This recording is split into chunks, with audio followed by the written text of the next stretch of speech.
Okay. So just a couple of things before we start. We'll do a Q&A at the end. So just save your questions to the very end.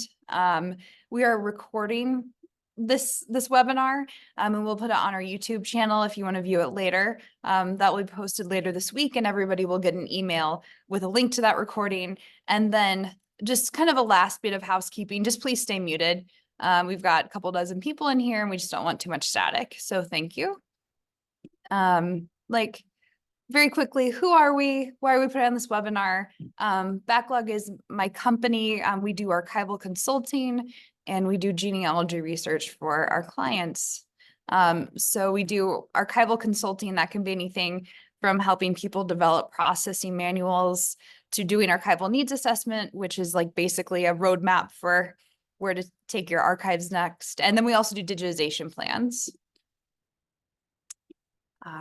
We do genealogy research. So if you have a brick wall in your family tree, meaning like you need to connect to the next generation, we can also verify ancestry findings. If you click that little green leaf too many times and don't know if it actually fits your tree or not, that's where that helps. And then we can also assist you in lineage society applications. So like DAR, SAR,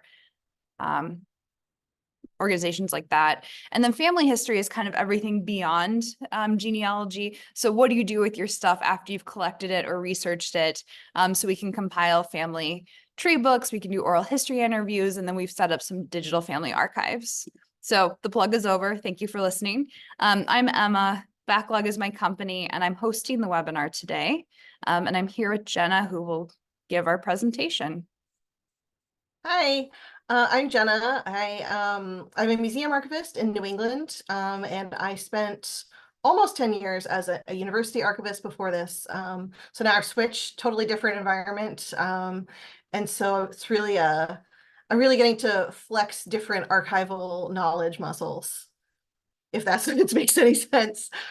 So I've done a little bit of everything because I was a lone ranger in my last position, and now I'm still a lone ranger where I'm the only archivist, but I work as part of a collections team. So I have a bit more collaboration going on. So I feel like I've kind of like been in the trenches and I've tried everything. I've failed at everything. I've dealt with all kinds of weird problems, and so I'm just trying to share some of that. So yeah, okay. So today we're going to talk about controlled vocabularies. What's a controlled vocabulary? I usually don't like presentations that start with a dictionary definition, but it is quite useful. So the Society of American Archivists defines a controlled vocabulary as an enumerated list of terms pre-selected from natural language and chiefly used to aid discovery in information retrieval systems. So they're standardized lists of clearly defined terms. And they're used in a variety of contexts and managing lots of types of information. And you may have heard the term taxonomy before, and they're very, very similar concepts. So I tend to use them kind of interchangeably. A controlled vocabulary has a bit more regulation, and there might be, each term also has an identifying number or something like that, or like a very long definition that goes with it. Whereas a taxonomy might be a bit more casual, but it also might be hierarchical. Very, very similar concepts. And I know I have never been corrected by if I've said controlled vocabulary or taxonomy, and no one's ever been like, I think you mean the other one. So like I said, I use them kind of interchangeably, and they're just, it's a standardized list of terms so that the same concept is always described in the same way. Next slide, please. So SAA also notes that controlled vocabularies may be managed locally or shared by a broad community and controlled by an institutional authority. So a professional community, say like the medical community, a scientific community, or the library community might be one of those communities that controls a vocabulary. So you might hear about edits to the Library of Congress subject headings. It happens very slowly and incrementally because a lot of people have to get on board with those changes. And there are also smaller bodies that have their own controlled vocabulary, and you can even have one inside your institution. Next slide, please. So today we're going to talk about controlled vocabularies and taxonomies that exist and are in common use. But controlled vocabularies can be used as metadata, and that's really how we're going to be talking about them. So we're going to talk about how they interact with metadata schemas like Dublin Core, and we're going to go on a bit of a journey discussing that. We're going to talk about why controlled vocabularies are useful and the types of problems that they solve. I'll give some examples of how to use a few controlled vocabularies, and I'll share some ideas for making your own taxonomy or locally relevant controlled vocabulary in your repository. Next slide, please. So why would we use one? Having a controlled list of terms standardizes how we talk about particular concepts or people, preventing confusion between similar terms or the same term being described in a bunch of different ways that fragments discovery of materials about that person or thing. So there's one term uniting all the resources on a particular concept or person. When many institutions use a controlled vocabulary, it makes it easier to find materials at all of them. And controlled vocabularies often depend on expert knowledge, so it makes sense to engage with that domain of expertise. So if there is, say, a scientific community that has a controlled vocabulary related to plant species or animal species or just scientific concepts, it makes sense if you have materials in your repository related to those concepts to look at how scientists themselves or anyone from a particular knowledge community is talking about those things. Next slide, please. And you'll see them in you'll see controlled vocabularies in use in many places in the wild, in WorldCat or any other library catalog. Often they are, if you're seeing them online, they are clickable. So you can see, in the subject headings or maybe the author, click on that, then you'll get the catalog will perform a new search and pull up everything that has that same controlled vocabulary term attached to it. The SNAC cooperative, which is social networks in archival context, is which is linked open data connecting people, families, and organizations that were related or are related in real life. So that itself is not a controlled vocabulary, but it uses controlled vocabularies and it links them together by particular archival materials. Local taxonomies, like how we might standardize campus building names. Archival finding aids, of course, and Wikipedia actually uses controlled vocabularies and is a really great resource if you're trying to figure out how to describe something. So this image is what they call an authority control table. It's at the end of the article for Augusta Savage, who was a sculptor, and it links to her specific terms in a number of controlled vocabularies. So the same term, name, or concept can exist in many vocabularies with different usages in different fields or in different languages. So like she has a Library of Congress subject heading, but she's also in the Union list of artist names. And of course, other languages, might not so much with people's names necessarily, but there might be a standard term in a different language for a concept. So that is, in say the French, French National Libraries, controlled vocabularies, so these authority control tables at the end of a Wikipedia article can be really useful for like, oh, I've got this, you're kind of like a Wikipedia spiral looking for information about something that you're describing that you have in front of you. And you have a really handy resource linking to the authorized terms for whatever it is that you're looking at. And next, please. So how do we use a controlled list of words within a metadata schema? And this is where the journey is going to begin. You're going to be like, I didn't think we were talking about metadata schemas today, Jenna, but you're going to get some. So we put the terms from the vocabularies into metadata fields from various metadata schemas. So if you think of a metadata schema as an organizer with a number of compartments, the vocabulary terms go into the compartments. So there will be many examples. So next slide, please. So each compartment is a category that's labeled for a certain type of thing. And a controlled vocabulary lists what things you can put in those compartments. Next slide, please. So let's say we're describing this photograph of a hydrangea. And I've made up all of everything that comes after this. I've made up. This is not a real metadata schema nor a real controlled vocabulary. So bear with. The metadata schema fields or compartments are listed here. The flower variety name, the petal color, the leaf color, the stem color, and the location of the garden where it grows. So that's our schema, those fields. Next slide, please.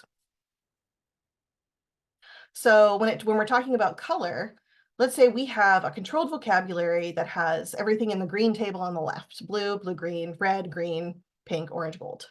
But then there are all these other color names that aren't on the list because they're not authorized. So like green blue instead of blue green, crimson, fuchsia, teal, jade, tangerine, amber. So if you want to describe this particular flower, you need to use the terms in the green field if you want to use that controlled vocabulary. Obviously, if they don't necessarily fit, or you want to use multiple terms, use one term from a controlled vocabulary and add some others, that's fine too.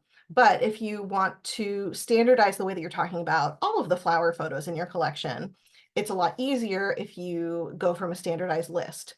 And like it'll be frustrating for a user if some things are described as blue-green and some things are described as green-blue, if there is not an actual defined difference in how those terms are being used. Next slide, please.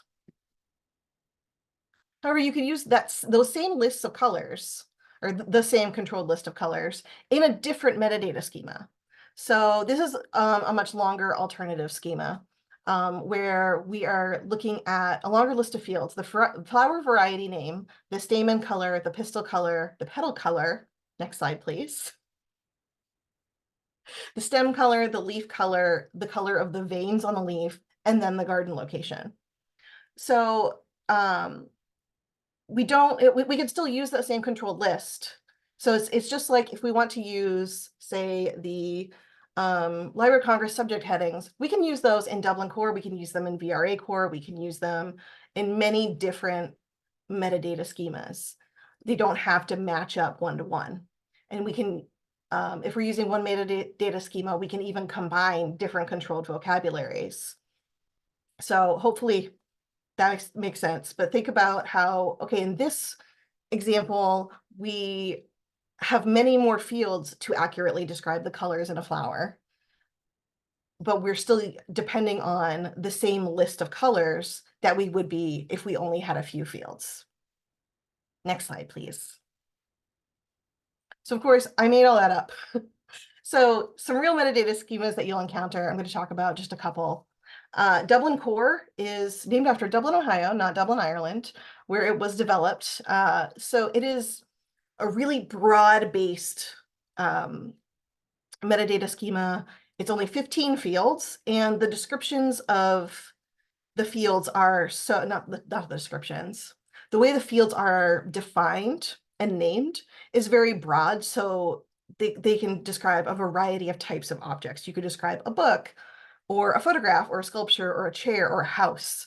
So for example, the field is called creator and not author, because, I mean, I guess you could say that a chair has an author, but we're really talking about the person who created it. So it's there are other metadata schemas that build on Dublin Core. There are also expanded Dublin Core varieties. But this is a super basic, super easy to use one, and it's very, very common. And I made this little diagram, which will, I think, repeat on the next slide, showing that these same concepts are all present across different metadata schemas, like everything that has some sort of title, some sort of description information, something about the size or the space that it takes up. But each metadata schema will break up and conceptualize each of those things a little bit differently. So this is just a little map of how the same concepts might be in different fields across Dublin Core and VRA Core. Next slide, please. So VRA Core is based on Dublin Core, and it's used to describe visual materials. So a lot of art and architecture type materials. So you can see that like VRA Core has a lot more fields, as you can see in this little diagram. It refines how it categorizes that information. So some information that might all just be in the description field in Dublin Core is broken out to talk about to be described in additional fields in VRA Core. You can use controlled vocabularies in many of these fields, and you might just use them in slightly different fields depending on your metadata schema. So there's nothing that says, oh, if you're using this particular metadata schema, you have to use this controlled vocabulary and you can only use it in this field. There are lots of ways to put together all of these descriptive terms and ways to describe them.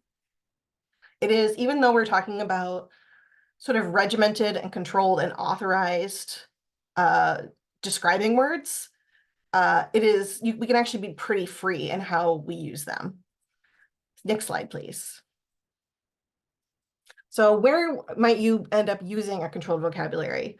So catalog or item records, where you've got data entry that's almost like a form, something like your registration database, if you work in a museum, or JSTOR forum, or Content DM, or Omeka. Finding aids in the text. So if you've just got a written finding aid, you might be using a controlled vocabulary. You might be using them in the encoded archival description of a finding aid. And you can actually say, if you're encoding that data, you can say what controlled vocabulary you got them from. Also, if you're doing lots and lots and lots of metadata in a spreadsheet where each column is a metadata field, you might also be using controlled vocabularies there.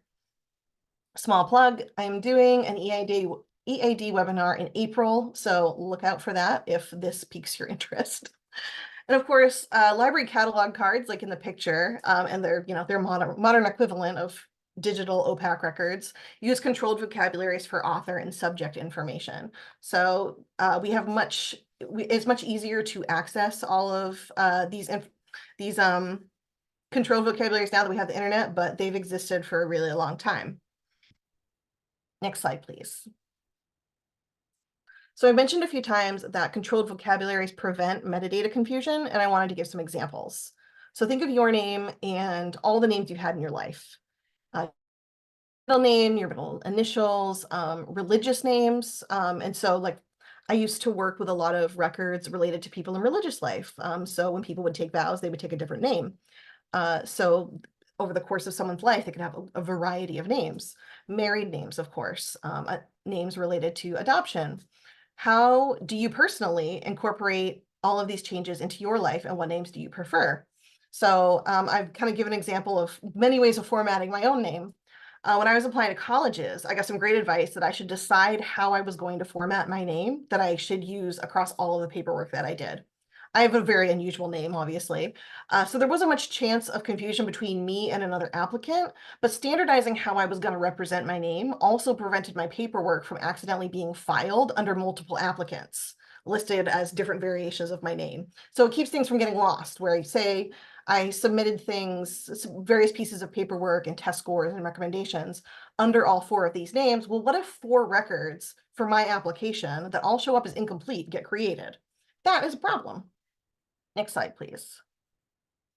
A similar problem is just for metadata concepts. If we're just talking about a photograph that's in black and white, you can get some really frustrating variations if we don't standardize how we're talking about the genre and format or the subject of something like a photograph. Our searches and our descriptions are going to be incomplete and messy.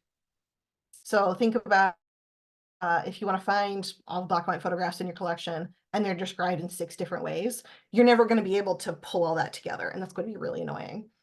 Next slide, please. So controlled vocabularies address these frustrating situations, and they improve the discoverability in your own catalog, in union catalogs, when you've got multiple institutions being searched, in WorldCat, and across institutions and throughout the sort of information web. They promote precision of language in larger domain fields like architecture, botany, or medicine.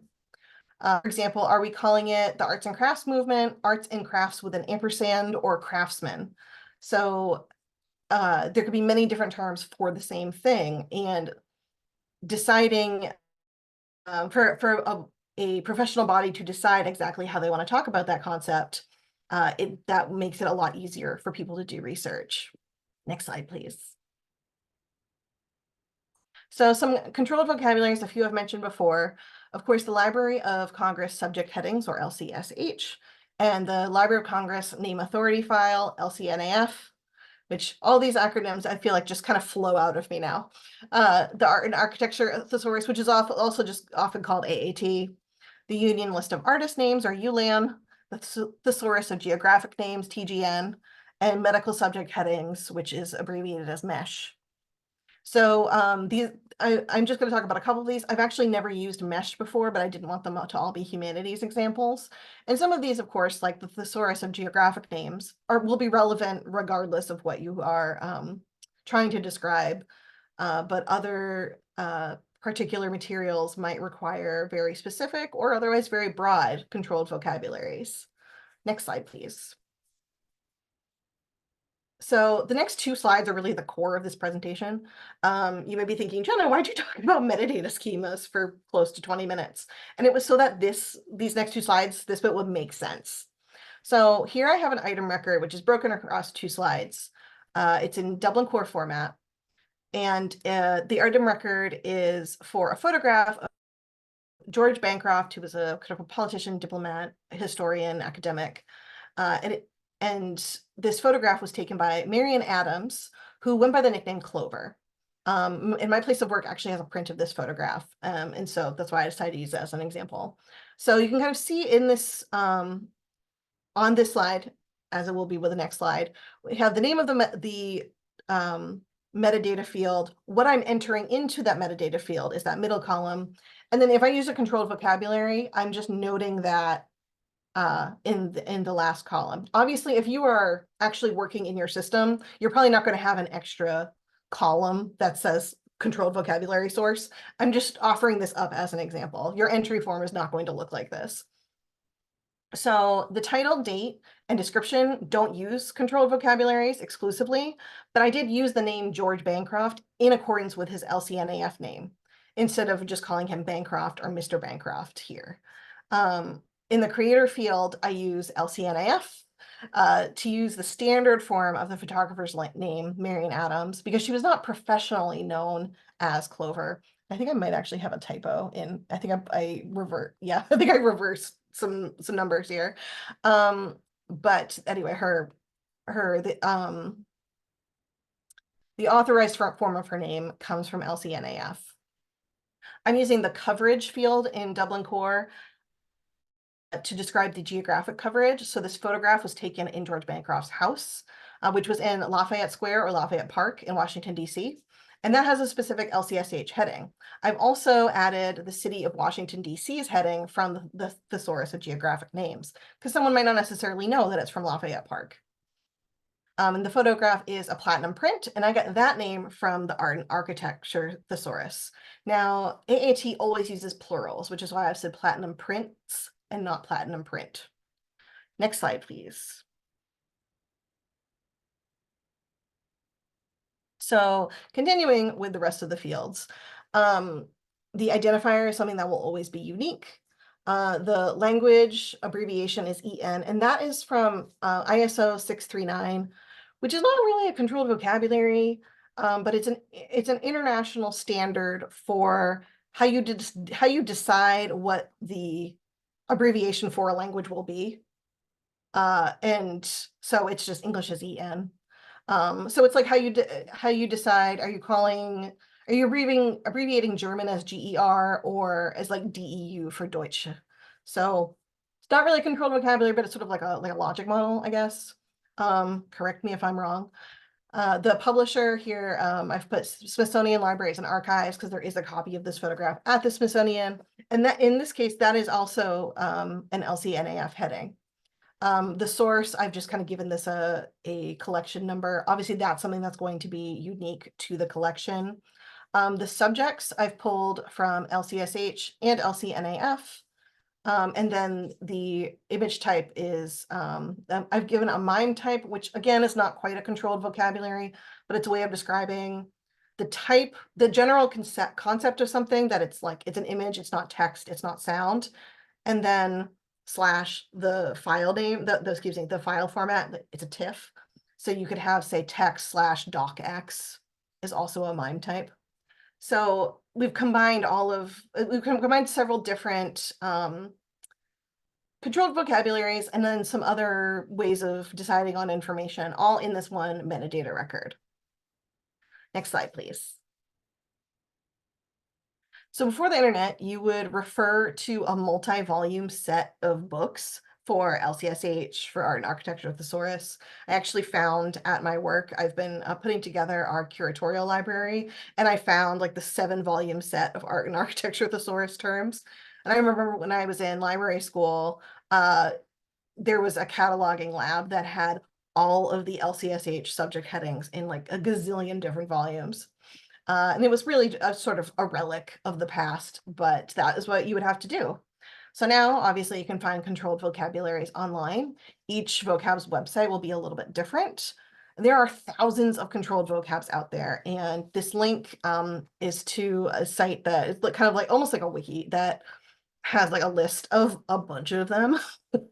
But the ones that I have mentioned so far, the LCSH, LCNAF, AAT, TGN, maybe ULAN, those will be enough for most projects. But if you have specialty materials in your collection, like say you have, I mean, I keep going back to scientific records, you have the papers of a physicist or a mathematician, or you have scientific data in your collection that you need to describe.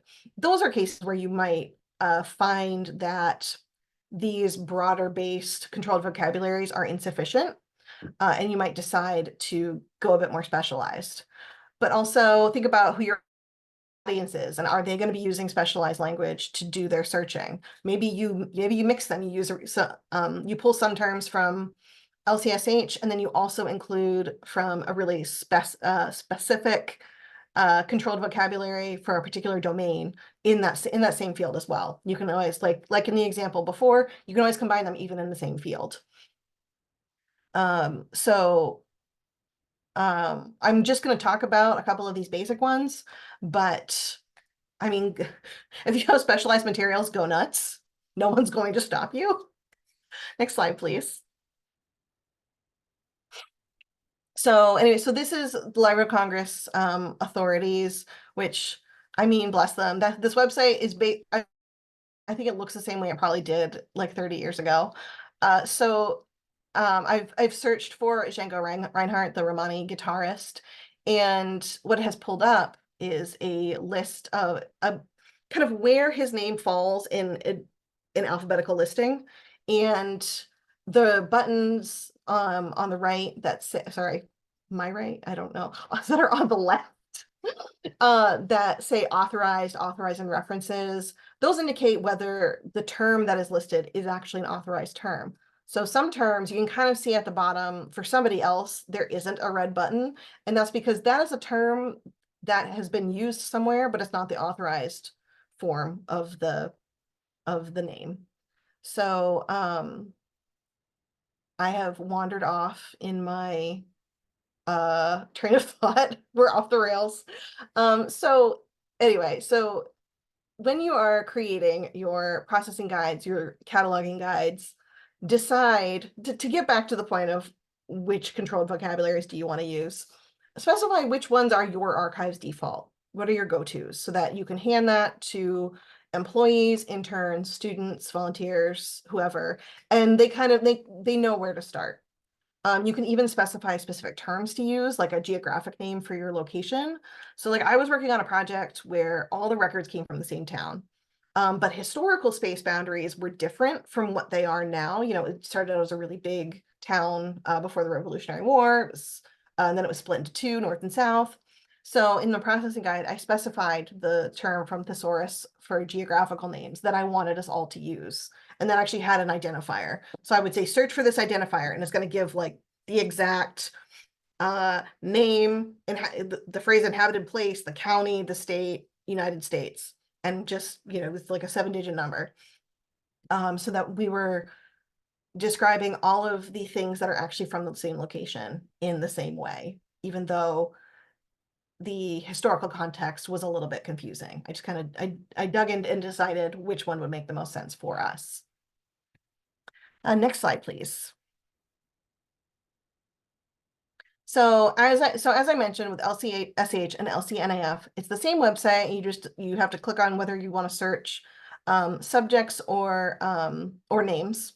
And names also includes corporate bodies, like the name of a university, the name of a business. So, or an organization like Amnesty International, say.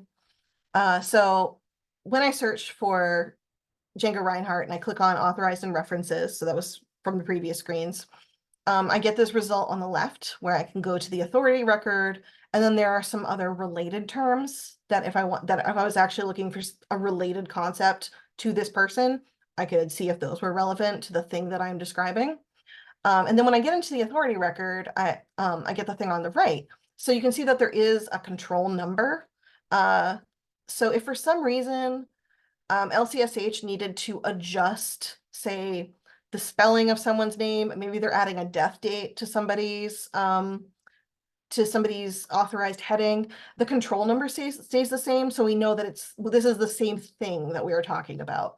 I don't know how often that really happens. But there are different, variants that are listed. So we know, oh, there are some unofficial, non-authorized variants of this name. So if, say, you only know of a person by a certain name and you see in this record, oh, the name I was using is the unofficial one, I just need to, now I know that this name and this name are in fact the same person.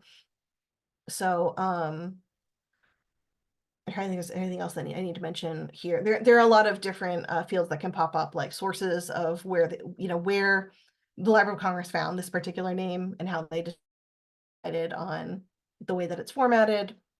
And they'll be a little different for each record.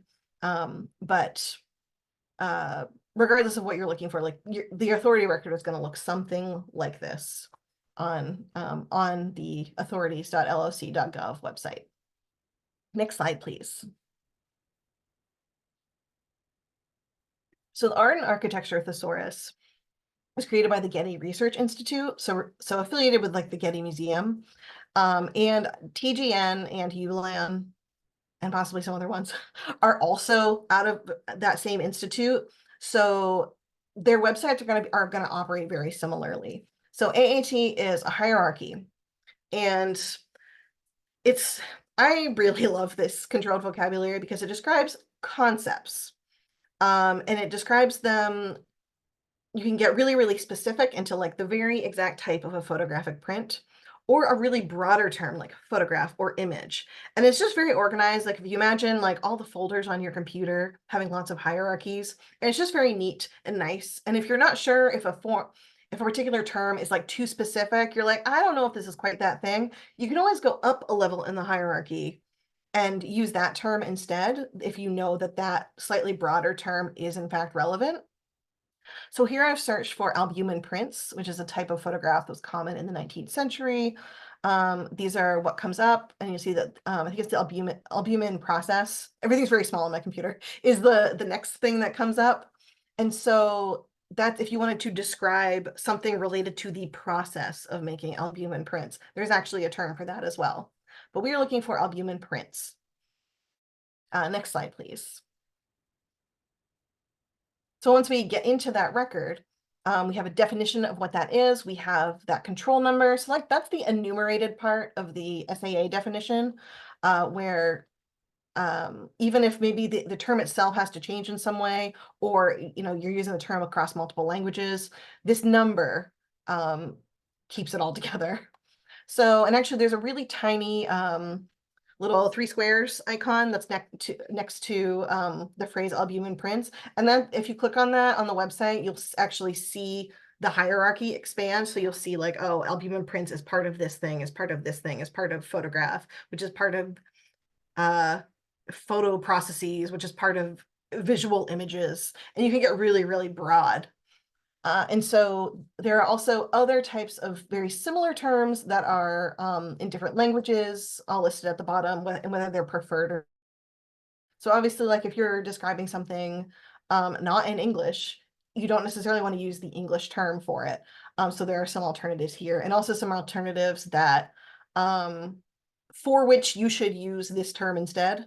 So like if you've been using a certain term and you find it on here, on this list at the bottom, you'll see, oh, for this term, I should be using albumin prints. And like I said, you can expand the hierarchy if you want to use a more or less broad term. And browsing AAT is also a really great opportunity to learn about objects and formats in your collection, like artistic media or document types, or even, I mean, I think there are architectural styles are included in here. There are a lot of really great humanities concepts, but both abstract concepts and very concrete things in this thesaurus. And so if you are getting into, say, describing big photo collection and you're not feeling super comfortable with what different types of photo processes are, this is just a way to look at, oh, okay, this thing that I've heard of is actually a type of this other type of thing. So if I'm not really sure, I can always use this broader term, and you can see how these concepts interact with one another. Next slide, please. So in my previous example with the Bancroft photo, I mixed two vocabularies in that coverage field to talk about the location of the photograph. So, and you can do this in many different types of fields, but why do this? Why combine two different, I just realized that I've combined my two slides. So I've actually already talked about this one. Can we go one more slide ahead, please? I'm just barreling ahead. So, so in my previous example with the Bancroft photo, I mixed two vocabularies, and I want to talk about other instances where you might do that. Maybe you want to improve the discoverability of materials across different domains. So maybe people in different professional fields of study refer to the same concept in slightly different ways. So like I've never come across the archival concept of provenance being called provenience. I've been told that that's what's used in museums. I've never actually come across that. It might be like a European thing, but maybe you want to use both of those terms because, you know, say archaeologists and archivists might be both looking for this type of information, and you want to make sure that they can both find it. So maybe you're mostly using one controlled vocabulary, but you're not satisfied with the term that is used in that vocabulary for the thing that you need, and you want to borrow from another, or maybe what you need is not present. So for some reason, maybe, okay, here's an example. There is actually a growing controlled vocabulary of photography studios and photographers' names. So like photography studios. So in like the 1800s, if you went and got a portrait done, then there is a database for that. That's kind of growing. It's like an institutional grassroots effort, and it's not super controlled or authorized yet. So maybe the photographer doesn't have an LCSH heading, or an LCNAF, or they're not in the union list of artist names. You can't actually find a good controlled name for them to use, but you've mostly been using Library of Congress to describe people. But in this photographer database, excuse me, you do find this studio's name or this person's name, and so you pull that term. So that might be the only instance in your collection where you're pulling from this particular controlled vocabulary, but you know that this is a form of name that is that's used in other contexts. Other materials by this person in other institutions might be using this term. So you're at least being consistent in that way by choosing from a controlled vocabulary, instead of just deciding how you're going to format it. Like, well, it's not in Library of Congress, I'm just going to make up how I want to format it. If you can find some sort of controlled vocabulary that is using a particular term for that person, then that's useful. So I have a little example on this slide from a finding aid where I've combined different controlled vocabularies. So let's say we're talking, I'm imagining a finding aid of like Norse mythology materials. So I've used the term odes from AAT and sagas from LCSH because both of these terms weren't present in one vocabulary, so I couldn't just choose one. And then at the bottom, I'm using both the LCNAF and the ULAN examples for Madame de Stael. because they're quite different. So I thought that was a good example. In ULAN, it's a much shorter, non-complete, to me, it seems incomplete form of this writer's name. But, you know, if someone is only familiar with Madame de Stael, like as her name, and maybe is only knows of this ULAN form of the name, they might not know the full form of her name. Her name is Anne-Louise Germain. So using both forms of the name, it might improve discoverability from across people of from different audiences and different levels of expertise. Next slide, please. So you can also develop a taxonomy or controlled vocabulary locally. So there might be terms related to your institution that you need to standardize. So, you know, think about what problems have you encountered before with metadata term variants. And so I've just got a couple of examples here. These are made up of, say, Meadowview Hall, but people just call it Meadowview. But is that one word? Is it two words? The Dorothy Day Library, Dorothy Day Memorial Library, the Day Library. How are we? Where I went to college, it was double-barreled two writers' names, but not their full names, just their last names. So how are you deciding as an institution to talk about your institutional records? I also used to work at a university where a lot of the buildings were once named as Gilded Age estates. So they had historical names, but then they've been changed to such and such hall.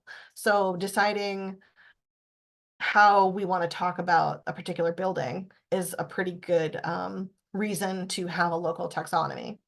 Next slide, please. When you draft a local taxonomy, produce a guide for all your catalogers to use. So say going field by field, this is the kind of information we include in this field. And for this particular field, you need to pull from this controlled vocabulary. Maybe it's just Library of Congress, or maybe it's our local taxonomy. And if you have any sort of digital platform you're using, you might be able to build a controlled vocabulary into that software so that it works like a drop down. So you might have some sort of like location field, and you build an authorized list of, say, buildings into your software, so that there won't be any crazy variance. Next slide, please. So when you're making decisions, consult with not just your staff, but community members, volunteers, local experts, people who might be actually using the materials, who might be looking for a concept using particular terms. So for example, if you're working at a university, speak to your alumni office to get preferred alumni names. If you have, say, a couple of collections from prestigious alumni, talk to them about how they are referring to this person, and and maybe they will learn from you how to refer to this person. Next slide, please. So everyone's process for researching and drafting local terms will be different, because all of our institutions and our collections are different, and all of our audiences are different, with different needs in terms of discovering materials in our institutions. So establish a process for what your sources of information will be, how often you will revisit your processing guides and your taxonomies, and how you will actually go about doing that. So for example, if a new campus building is constructed, how will you enter that term into your campus building vocabulary? We can assume that hopefully, like, oh, it's the such and such library, it's just going to be called that. But what if it's got a couple of different donor names are all smushed into the name of the library? Establish a process so that when something new needs to come into your controlled vocabulary, you have a standardized way of doing that and of making decisions on what that name is going to be in your archives, so that variants don't start popping up. Next slide, please. Now, you probably won't need like the numerical identifiers for these terms, which is why this might be more of a taxonomy that you're creating. But write out your list and define each term. So yes, it's helpful to have, say, approved list of campus buildings, but it's also useful, as we saw in some of the previous examples, write out the not ideal terms too as part of the definition. So use X hall for various nicknames or previous names of this particular, like the gatehouse is now called this. So if you see something, if you have a photograph of something and it's labeled gatehouse, actually call it Meadowview Hall, because that's what it's called now, or something like that.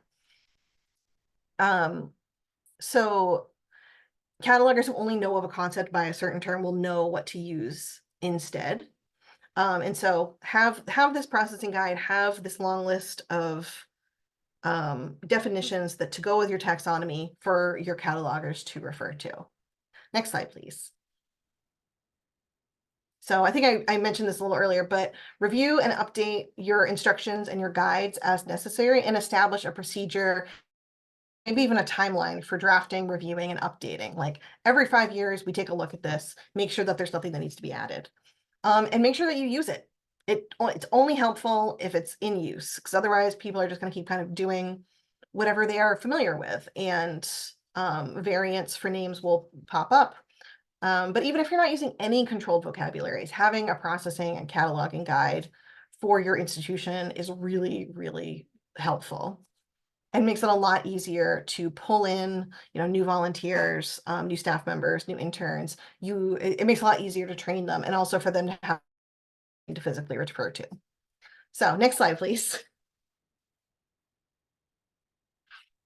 So as promised, we've been on a bit of a journey together. So my takeaways are thus: controlled vocabularies, standardized language within an institution and in larger contexts across institutions. They're useful in a variety of metadata situations. And delving into taxonomies and controlled vocabularies teaches catalogers the domain knowledge that's related to the items that they're describing, such as architecture or science. And local knowledge and local taxonomies are important too. So if you're not finding what you need out there already, make it yourself. And we are all experts on our own collections, and we don't always have to assume that there's a larger institution that knows best. We are local experts too. So that is me. That's controlled vocabularies, and I hope I have made it clearer rather than muddied the waters. But we'll see in Q&A how that went. Thank you. So really quickly, again, the name of my company is Backlog, and we hosted this webinar tonight. And I'm just going to plug our next webinars before we do Q&A. It'll just take a second. So our next webinar is next Monday, and it's on how to web archive. We did one last month on what is web archiving, just kind of doing an overview.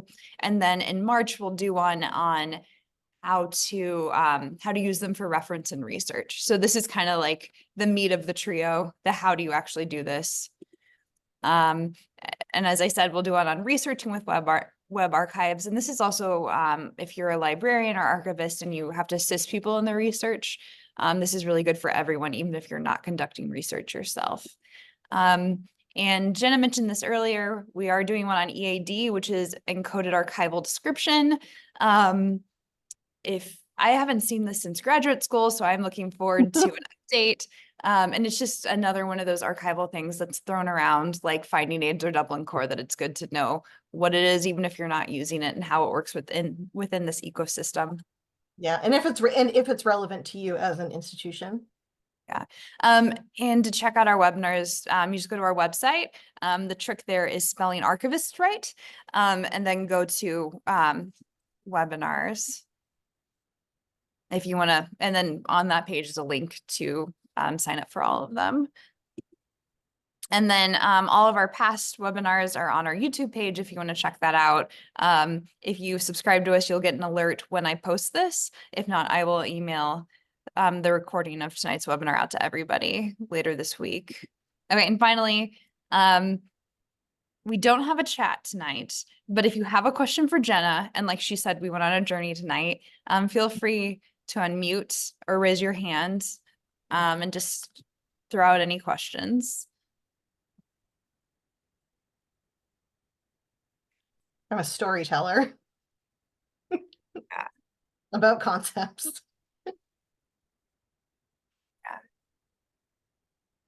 I liked what you said about having kind of the old names for buildings. I used to have when I worked as a university archivist, I had a photo of a dorm that no longer existed on the wall because like I had like 4 student assistants, and I was like, okay, if you see this building, this is the name of it. And so it's kind of I like want they're them.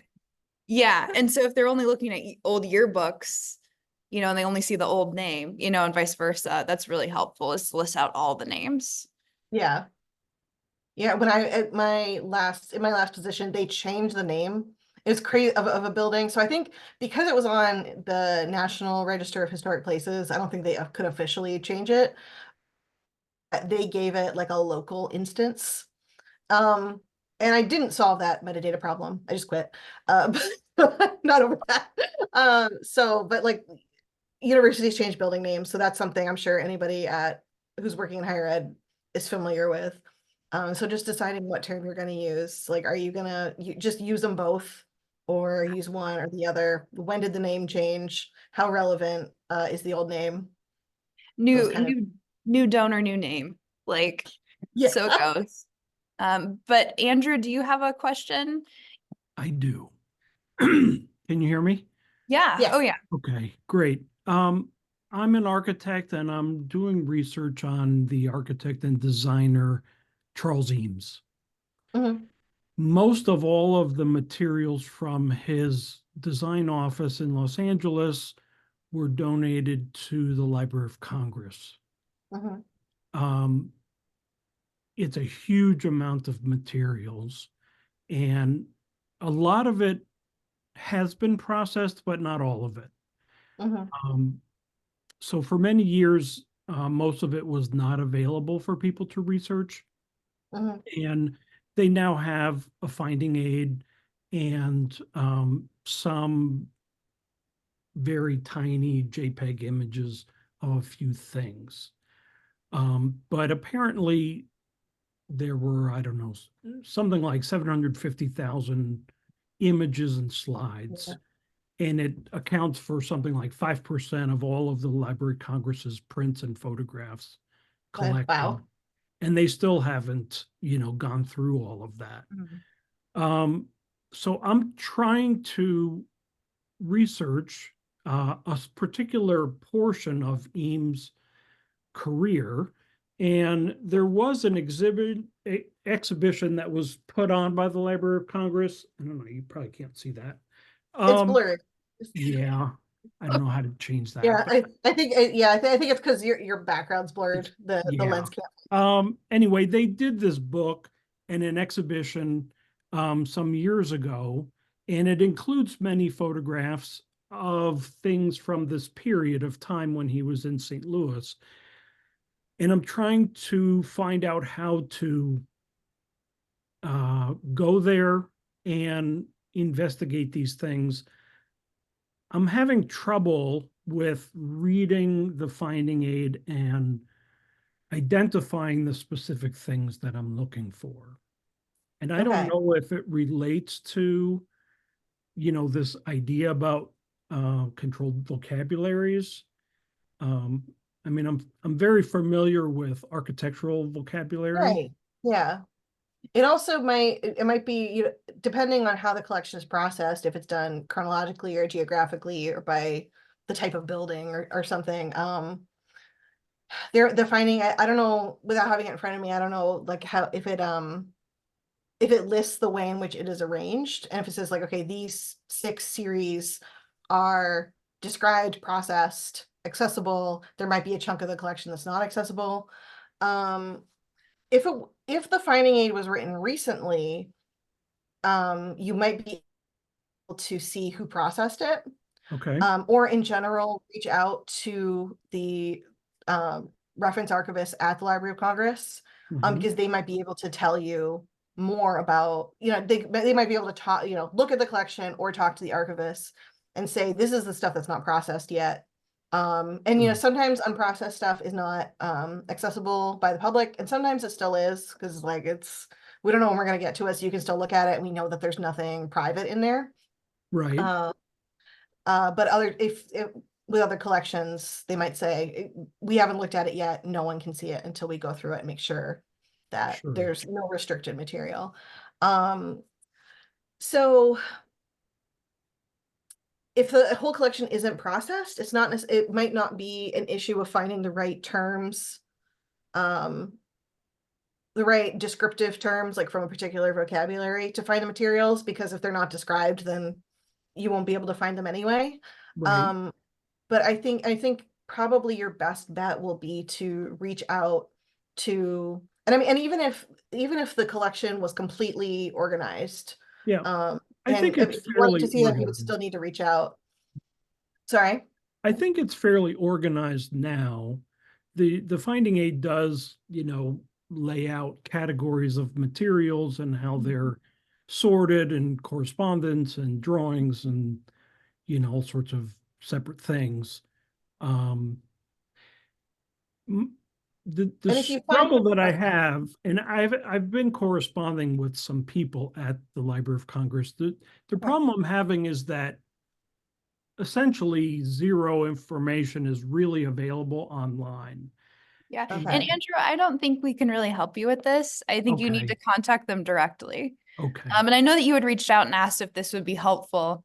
And I Yes. think what Jenna's saying is just like, and I know you've said that you were already talking to them, but just, let them be your guides. And unfortunately, we can't give much more insight, I don't think. That's okay. In I a different appreciate instance, your help. like if there was more information online, you could look and see if you find one record that seems relevant, you can look and see what terms that they are using, Sure. and then perform a search of those terms. But if not everything is online or in, then that won't help you. But that would be my strategy Sure. if the description was more complete. Okay. I enjoyed the webinar and I appreciate Thank your you. help. Thank you. Sorry, we can't be of more help, but best of luck on your search. It sounds very interesting. Yes, it is. Yeah. Okay. Are there any other questions?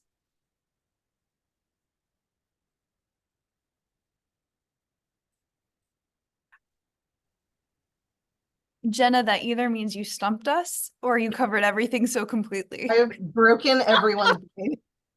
Everyone just needs to go lay down after this. Yeah. All right. So we're going to end it here for this evening. Again, if you've got other questions, my email's on the screen. Just spell archivist right. Thank you for joining us, and I will email out this recording later this week. And thank you everybody for registering and Thanks, coming this everyone. evening.